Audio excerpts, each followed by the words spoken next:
قاضی حضرات یہ تو بات انہوں نے بڑی مناسب کی، مگر ہمیں کچھ ایڈجسٹ بھی کرنا ہوتا ہے۔ حضور صلی اللہ علیہ وسلم سے پوچھا گیا کہ ایک دفعہ بیٹھے بیٹھے حضور کے آنسو نکل آئے اور اصحاب پریشان ہو گئے کہ شاید ہم سے کچھ گستاخی ہوئی کہ رسول اللہ صلی اللہ علیہ وسلم کی نگاہ آنکھوں سے آنسو نکل آئے۔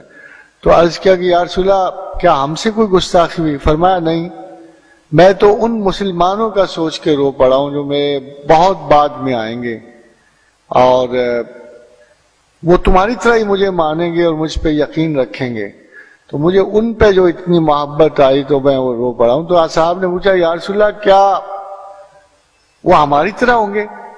فرمایا نہیں، کچھ عادتیں تمہاری طرح ہوں گی، کچھ ان کی اپنی ہوں۔ تو اب اگر غور کیجئے تو یہ میڈیا، یہ فساد، یہ نئی نئی رونقیں، ظاہر ہے کہ اصحاب رسول کی عادتیں ان سے تو نہیں بنی تھی، ہماری عادتیں ان سے ڈیولپ ہو رہی ہیں۔ تو media basically is in the hands of money seekers. اب ایک فرض کیجئے کہ میڈیا، کافی سارے میڈیا کی پروپوزل جو مجھے آئی ہیں کہ وہ جی آپ آئیں اور وہاں تقریر کریں، یہ کریں، تو میں نے ان سے کہا یار پہلے جو علماء میڈیا پہ گئے تھے ان کا تو اللہ کی طرف سے برا ہی حشر ہوا ہے، مجھے بھی خوار کرتے ہو۔ پھر دیکھا یہ گیا، میں نے ان سے کہا کہ جی آپ میڈیا پہ کرتے کیا ہو؟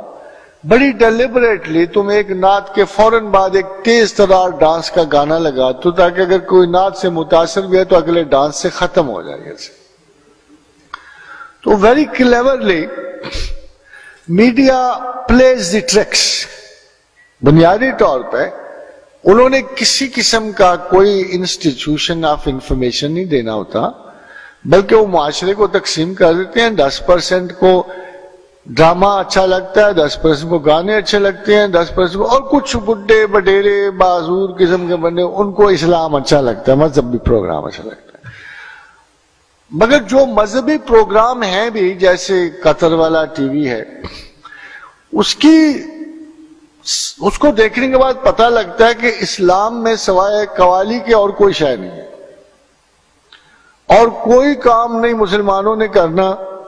اگر انہوں نے اللہ کے قریب ہونا ہے تو انہوں نے صرف قوالیاں سننی ہے، ہاؤ کرنی ہے، اور بس اس کے بعد وہ اللہ کی طرف سے بخشے جائیں گے۔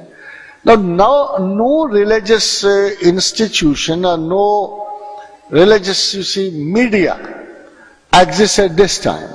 البتہ ایک ڈیلیبریٹ ایفرٹ کی جاتی ہے میڈیا کی طرف سے کہ ایک انتہائی نالائق مولوی کو ایک انتہائی تیز ترار خوبصورت خاتون کے سامنے بٹھا دیا جاتا ہے، اور ساتھ ہی ایک جدید ترین مفکر بیٹھ جاتے ہیں ڈاکٹر جاوید اقبال جیسے۔ اس کے بعد سوال جواب شروع ہوتے ہیں۔ سوال جواب میں پتہ لگتا ہے کہ مولوی کو تو آتے ہی کچھ ہے، اور پتہ یہ لگتا ہے کہ ڈاکٹر صاحب تو بڑی معقول باتیں کر، وہ خاتون تو بہت ہی شاندار باتیں کر رہے ہیں۔ اب جو امپریشن گیدر ہوگا، جو آگے جائے گا، جو اصل کلیورنس ہے میڈیا کی، کہ perhaps religion suffers from decadence, it has no better exponency، اور اوورآل پتہ یہ لگتا ہے کہ ایک زوال پذیر کیفیت کی ایک جدید متحرک اور فعال چیزوں کے ساتھ مقابلہ ہو رہا ہے۔ اب دیکھیے میں بڑا حیران ہوتا ہوں کہ میڈیا جان بوجھ کر ایسی احمقانہ طرز عمل ابھارتا ہے جیسے وہ استخارہ والا انسٹیٹیوشن۔ وہ ادھر سے سوال آ رہا ہے، وہ میخا مشین میں جا رہا ہے، وہاں سے جواب نکلتا ہے، ان پہ جادو ہوا پڑ رہا ہے۔ اوورآل بڑی مشکل سے کوئی ایسا جواب آتا ہے جس سے آسیب اور عملیات کا سایہ نہ ہو۔ وہ میرے خیال مشین جواب ہی یہی دیتی ہے، اس کو فیڈ ہی یہی کیا گیا ہے کہ ان ساری دنیا پہ جادو ہوا ہے، عملیات ہوئے پڑے ہیں، آپ فلاں جگہ یہ کام کریں، فلاں جگہ یہ کام کریں، پیسے بھجوا دیں، آپ کو تعویذ بھجوا دیا جائے۔ یہ if you think all religion is this، گر ہمی مکتب و ہمی ملا کار طفلاں تمام خواہد شد، یہ مین سٹرگل جو ہمارے سامنے ہے کہ this is not religion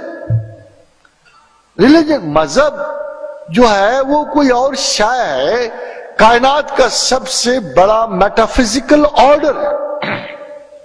ما بعد الطبیعات ہے تو اللہ سے ہے، مابعد الطبیعت ہے تو خدا سے ہے اور مذہب سے ہے۔ مابعد الطبیعت کا یہ عالم ہے کہ دنیا کے تمام فلسفہ مشرق و مغرب جو ہیں مابعد الطبیعت میں رینڈم پہ چلتے ہیں، ایبسٹریکشن پہ چلتے ہیں۔ وہ خدا کو نہیں ڈھونڈ رہے ہوتے، ویلیوز کو ڈھونڈ رہے۔ کوئی کہتا ہے جسٹس از گاڈ، کوئی کہتا ہے تھنکنگ از گاڈ، کوئی کہتا ہے میٹر از گاڈ۔ صرف اسلام ایسا ہے جس کی مابعد الطبیعت ایک اسپیسیفک ڈیفینیٹ اور پروناؤنسڈ ڈائریکشن کو جاتی ہے اور وہ اللہ ہے۔ اور جو لوگ اس میں آتے ہیں اور جو اللہ کو تلاش کرتے ہیں وہ اللہ کو پاتے ہیں۔ مگر پچھلے دنوں یہ انسٹیٹیوشن بھی بابوں کی نظر ہو گیا۔ ہر آتھر اٹھ کے بابوں کی ایک تفصیل دے رہا ہے، یہ بابے ادھر بیٹھے وہ بابے ادھر بیٹھے۔ But this is not religion, this is not mysticism. تصوف یہ نہیں ہے۔ تصوف جستجو خداوند ہے، بہترین عقل و شعور کے ساتھ، بہترین عمر میں، یہ تصوف۔